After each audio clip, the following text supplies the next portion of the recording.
Environmental education में आज हम बाढ़ यानी फ्लूड्स के बारे में जानेंगे कि बाढ़ क्या है और इसके आने के कारण क्या हैं, बाढ़ कितने प्रकार की होती हैं, बाढ़ों पर नियंत्रण कैसे पाया जाए, इन सब के बारे में हम जानेंगे। तो सबसे पहले बाढ़ के बारे में जान लें कि बाढ़ क्या है। जब कभी किसी स्थान पर, चाहे वह मैदान हो, नदी हो, झील हो या रहने के लिए आवासीय कॉलोनियाँ हों, वहाँ पर सामान्य से अधिक जल आ जाए तो उस स्थिति को हम बाढ़ यानी फ्लूड के नाम से पुकारते हैं। A fluid is normally a heavy body of water which flows very fast and covers a large area of land or other places, usually of a lower level. एक बाढ़ सामान्यतया पानी का वह बड़ा भाग है जो तेजी से बहता है और जमीन के तथा अन्य स्थानों के निचले स्थानों को ढक लेता है। यह एक प्राकृतिक कार्यकलाप है जिसके अनेक कारण हैं।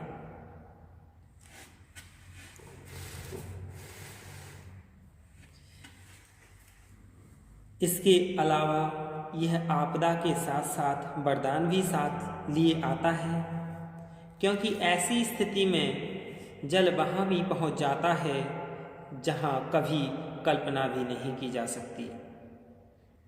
नुकसान की संख्या तो इतनी अधिक है कि उनको समेकित करना भी कठिन है।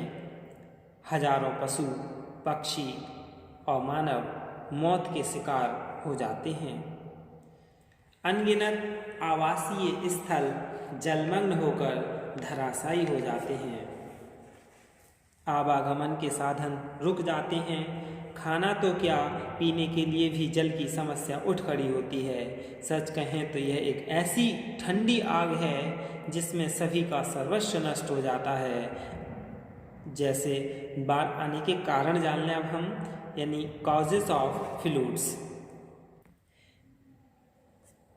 यानी जब भारी वर्षा एक समय पर ही हो, when too much rain falls at one time,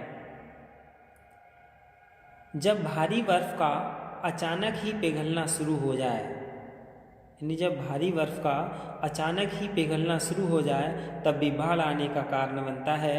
when sudden meeting of melting of snow and ice wegging, जब तेज हवाओं से समुद्री पानी की लहरें उछलकर पानी को जहाँ तहाँ फेंक दें तब भी बाढ़ आने का ये भी एक कारण बनता है। When due to heavy winds the sea waves throw the water at different places, जब बांध टूट जाएं, when dams are damaged, यानी तब भी बाढ़ का खतरा रहता है। जब बहती नदी अपना निर्धारित रास्ता छोड़कर अन्य स्थानों से बहने लगे तब भी बाढ़ आ ही जाती है। When flowing river changes its use course, जब कोई पहाड़ी चट्टान फिसलकर पानी का अवरोधक बन जाए। When any landslide becomes a blockage of flowing water, जब एक से अधिक नदियाँ परस्पर मिल जाएं। When one or more rivers, यानी changes its usual course, when any landslides become a blockage of flowing water, when one or more rivers unite together, जब स्थानीय जल निकासी व्यवस्था में शिथिलता आ जाए। when local drainage system paralyzes। अब हम बाढ़ों के प्रकार यानी काइंड्स ऑफ फ्लूड्स के बारे में जान लें कि बाढ़ के कितने प्रकार हैं। बाढ़ों के प्रकारों का विभाजन केवल 3 प्रकार से किया गया है, यानी नदियों द्वारा बाढ़, समुद्र तटीय बाढ़ें और अन्य प्रकार की बाढ़ें। तो सबसे पहले हम नदियों द्वारा बाढ़ यानी रिवर फ्लूड्स के बारे में जान लें। अपनी अधिकतम सीमा से अधिक जल ले जाने वाली नदियाँ बाढ़ का एक प्रमुख कारण होती हैं और इस प्रकार की बाढ़ को नदियों द्वारा बाढ़ यानी रिवर फ्लूड्स की श्रेणी में रखा जाता है। ऐसी स्थिति प्रत्येक स्तर पर 2 वर्ष से कम एक बार अवश्य आती है, यानी 2 वर्ष में कम से कम एक बार जरूर आती हैं। कुछ ऐसी भी विश्व में नदियां हैं जिनमें प्रतिवर्ष भी बाढ़ आती है। इन सब का विवरण तो हम नहीं जान पाते, लेकिन यह निश्चित रूप से कहा जाता है कि इन बाढ़ों से बहुत हानि होती है और ये बाढ़ें अनेक स्थानों के लोगों को बहुत कष्ट पहुंचाती हैं, यानी फसल भी मारी जाती है, जीव जंतु भी कभी कभी अधिक नष्ट हो जाते हैं। दूसरी है समुद्र तटीय बाढ़ें यानी सी कोस्ट फ्लूड्स। जब भारी तूफान के कारण अत्यधिक वेग से वायु का संचालन होता है तब समुद्र की लहरें या अथाह जलराशि को समुद्र तट पर तथा उसके अंदर तक द्वीपों पर फेंक देती हैं। वायु का वेग कभी कभी इतना प्रचंड होता है कि सभी उपायों के बावजूद उन्हें नियंत्रित नहीं किया जा सकता है। प्राकृतिक रूप से ही यह भयंकर तांडव शांत होता है और तब तक न जाने कितना नुकसान हो जाता है। हजारों से लाखों लोग मौत के शिकार हो जाते हैं। शहर बस्तियां और भारी निर्माण नष्ट हो जाते हैं। रेल सड़क यातायात टूट जाते हैं। बिजली व पीने के जल की समस्याएं विकराल रूप धारण कर लेती हैं। जीवित पशुओं के चारे, मनुष्यों को भोजन, आवास, कपड़े का अभाव हो जाता है। अनेक प्रकार के रोग जीवन को और दुखदायी बना देते हैं। तीसरा, अन्य प्रकार की बाढ़ें यानी अदर काइंड्स ऑफ फ्लूड्स। कुछ बाढ़ें इस प्रकार की भी होती हैं जो ना तो प्राकृतिक होती हैं और ना ही किसी आपात स्थिति के आने पर होती हैं। इस प्रकार की बाढ़ों में एक अत्यंत महत्वपूर्ण उदाहरण बांधों में दरार यानी क्रैक्स इन डैम्स का है। जब बड़ा बांध किसी भी कारण रिसने लगता है तो उससे निकलते धारा प्रवाह जल से आसपास के क्षेत्र जलमग्न हो जाते हैं। कोई तुरंत निश्चित उपाय न खोज पाने के कारण यह जलमग्न स्थिति महीनों तक बनी रहती है। भूकंपों के कारण भी जमीन की सतह की समतलता का अंतर बाढ़ लाने में सक्षम होती है। नदियों का बहाव उलट जाता है। झीलों का पानी निकलकर और नीचे सतह पर चला जाता है। अब हम बाढ़ पर नियंत्रण यानी बाढ़ नियंत्रण कैसे किया जाए यानी फ्लूड्स कंट्रोल। बाढ़ नियंत्रण के लिए कुछ सुझाव हैं।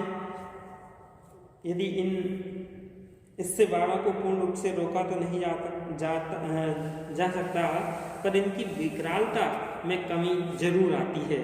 तो वो उपाय अब हम जान लें। यानी अधिक भूमि में खेती करिए और अधिक पेड़ उगाइए। Cultivate more field and glow more trees.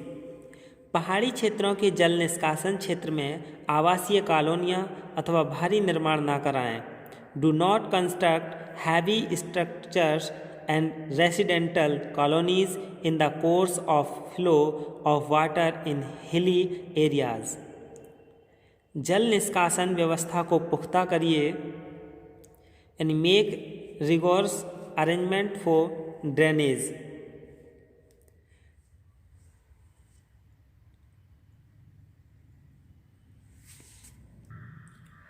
अधिक जल बहने की संभावना वाले क्षेत्रों में बांधों का निर्माण करना चाहिए। Will dams in the areas of heavy water flow possibilities. समुद्र तट के सहारे बड़ी बड़ी दीवारें ज्वार से आने वाली बाढ़ों को रोक लेती हैं। यानी big walls at sea coast stop flood caused by tides. यानी बाढ़ आ जाने के समय हम बहुत सारी व्यवस्थाएं करनी चाहिए। The following arrangement are recommended during flood occurrence. रेत से भरे मिट्टी के बोरों की बाड़ लगानी चाहिए। Place Guinea bags full of sand. सकने वाली सड़कें लकड़ी की दरवाज़ों की व्यवस्था करनी चाहिए। ऊंचे ऊंचे पत्थरों से निर्मित अवरोधक जल प्रवाह के रास्ते में बनाने चाहिए। पानी की शीघ्र वितरण की तकनीकी प्रक्रिया भी अपनानी चाहिए। यदि बाढ़ का कारण बड़े जल भंडारण से रिसाव है तो या तो उसे तुरंत बंद करिए अथवा रिसाव को धारा के रूप में बदल दीजिए, यानी जो रिसाव है उसे एक धारा दे देनी चाहिए। यदि बाढ़ जल की ऊंचाई की अप्रत्याशित संभावना हो तो तटीय दीवारों की ऊंचाई बढ़ा दीजिए, यानी if there is possibilities of unexpected flood water height then rise the height of the coastal walls. बाढ़ की चेतावनी यानी फ्लूड वार्निंग्स। बाढ़ को ठंडी आग यानी कोल्ड फायर भी कहा गया है। आग से तो कुछ बचाया भी जा सकता है, पर बाढ़ आने पर मनुष्य, मवेशी, मकान, संपत्ति सभी एक झटके में बह जाते हैं और उनका अता पता भी नहीं लगता है। प्रशासन को ऐसे क्षेत्र के व्यक्तियों को जो बाढ़ग्रस्त क्षेत्र के अंतर्गत आते हैं कुछ अग्रिम चेतावनी का प्रावधान करना चाहिए, जो हम अभी बताएंगे कि कौन कौन सी सावधानियां हैं, जिससे वे अचानक घटित होने वाले हादसे से जूझने को तैयार रहें। स्वयं गांव अथवा नगर के ऊंचे स्थानों पर अस्थायी निवास कर लें तथा जितना संभव हो उतना अपना सामान अपने साथ लगाकर उसे बचा सकते हैं। यानी चेतावनी हेतु चिन्हित बोर्डों को लगाना चाहिए। फिक्स्ड और warning level boards, Akashvani, Doordarshan अथवा केबल्स पर लगाकर लगातार चेतावनियों का प्रसारण करते रहना चाहिए। यानी regular warning broadcasting through Akashvani, TV and cables. हरे, पीले और लाल बिजली के संकेतक यानी green, yellow and red electric indicators, बिजली अथवा हस्तचलित सायरन्स से सूचित करना, यानी इंटीमेटिंग थ्रू इलेक्ट्रिक और हैंड ड्राइवन सायरन्स। जनसाधारण को समस्त क्रिया प्रणाली से अवगत कराना। Acquainting the common people with all working system. यानी ये सभी हमें चेतावनी देते रहना चाहिए कि जो बाढ़ग्रस्त क्षेत्र हैं वहाँ पर इस तरह से लोग अपनी अपनी सावधानियाँ बरतते रहें, ना कि स्वतंत्र रूप से वहाँ जीवन यापन करते रहें। तो यदि हम जो बाढ़ की चेतावनी है उनसे चेतते रहें तो बाढ़ से भारी नुकसान से बचा जा सकता है। धन्यवाद।